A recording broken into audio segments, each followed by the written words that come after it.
Okay, starting our preparation for Broncos game. This is a very, very good team. Very impressed with their tape.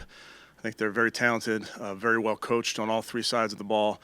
So we have to have a great week of preparation to go out there Monday night and play well. It's going to be a great environment, night game, but also just they do a great job with their crowd. So it's something that our offense in particular has to do a good job with. But great challenge for us, and we'll start our preparation this week.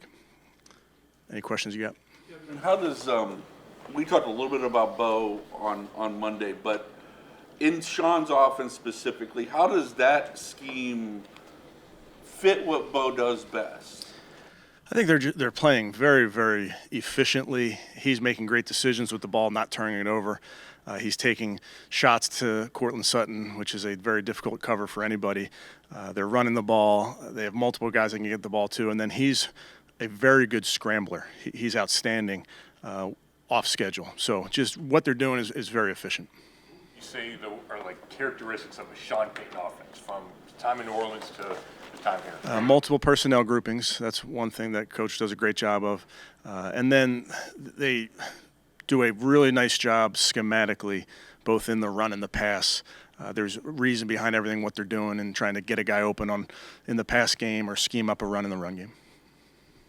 I was looking at those shoes out there, Keeper's Foundation. Can you tell us what that's about? Sure. Yeah, I know it's my cause, my cleats this game, so very fortunate to be able to support the Keepers Foundation, which is my family's foundation that's looking after disadvantaged youth in our cities. But I think it's a great opportunity for all of us, players and coaches, to highlight groups, highlight some charities that need our support. I think it's a great thing that the NFL does.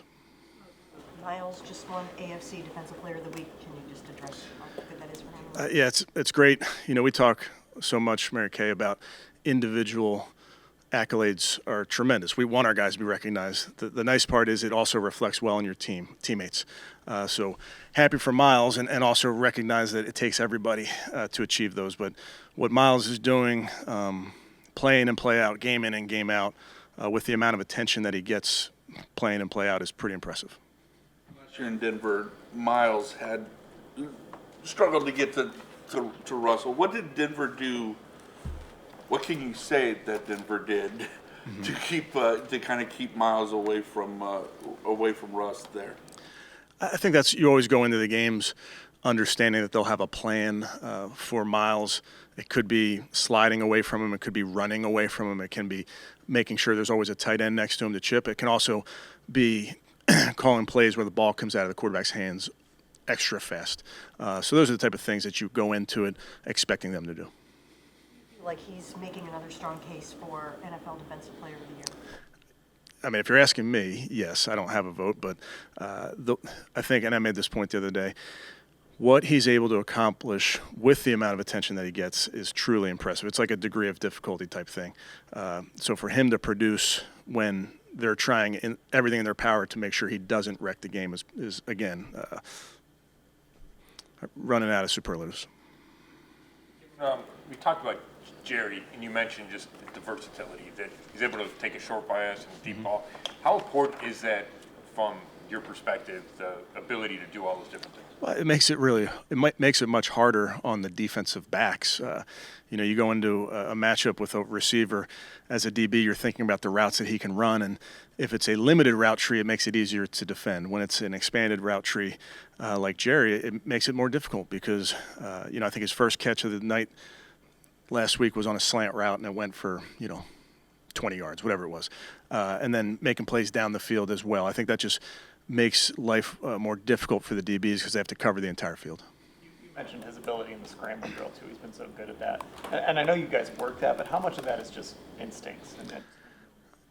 We do work it, Dan, but it is quite a bit of instincts. It becomes pickup basketball, becomes fast break basketball where there are rules, but you also play with a feel. And I think that's important for the quarterback, and it's also important for all the guys that are filling the wing looking for a layup to work with the quarterback. Secondary in Denver is playing really well. They've got the whole Russian coverage thing working together. Can you just talk about that? Really, really impressive defense. I think Vance Joseph's doing an outstanding job with them. You look over there, they've good players at every level. Obviously, Surtain's a very, very good corner. We played him last year, know how talented he is, but they have a bunch of guys in that back end that can produce, that can tackle, that can make plays on the ball. They're sound. They can pressure you. They can play coverage. I think they have 14 players with at least a half a sack. They're leading the league in sacks. So, like you mentioned, rush and coverage go together, and they're doing a very, very good job. You have that many guys that do have sacks. How much more complicated does it make it in terms of setting protection and stuff? Because, when you have a guy like Miles, tension's there, but it's a challenge. And it's DBs can blitz, linebackers can blitz. The guys up front obviously can win one-on-one matchups, but they have a very, very deep group. Their receiving core, what stands out, and also Mims, just the ability, it feels like they're using him in a bunch of different ways. What stands out with their receivers is size. They have really big, physical wide receivers. And then you mentioned Mims. They can use him in a variety of ways. He can be in the backfield. He can be out wide. He's an outstanding returner. Our guys are very well aware of his talent. And then on offense, they can utilize his speed in a bunch of different ways. Do you have any more clarity on if Jed might be able to practice or play this week? Still working through it. Short week, do you guys kind of value that big break in between Thursday night and Monday Night Football? I know that the players enjoy the weekend off, and then just with this week, Monday Night Football, just want to be smart about how we prepare, how we get the guys ready to go, and obviously get ready to get on an airplane on Saturday.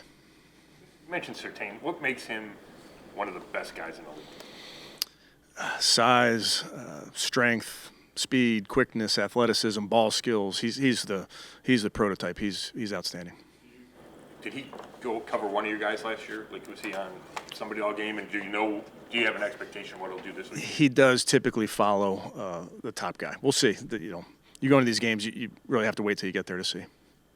Past, Jerry Jeudy wasn't necessarily known for winning the contested catch, but have you seen him get better at that even this year? I think Jerry's done a nice job. Merrick, I think back to the Thursday night game, winning at the top of the route on a deeper throw. I think that's something that he works on his craft. So when the ball is in the air, he's determined to come down with it. Good. Okay. Yep. Of course. Zed's still in the protocol? He's still in the protocol, getting better. But all right, I'm not going to see you guys tomorrow. Happy Thanksgiving. Even pass that along to Tony for me.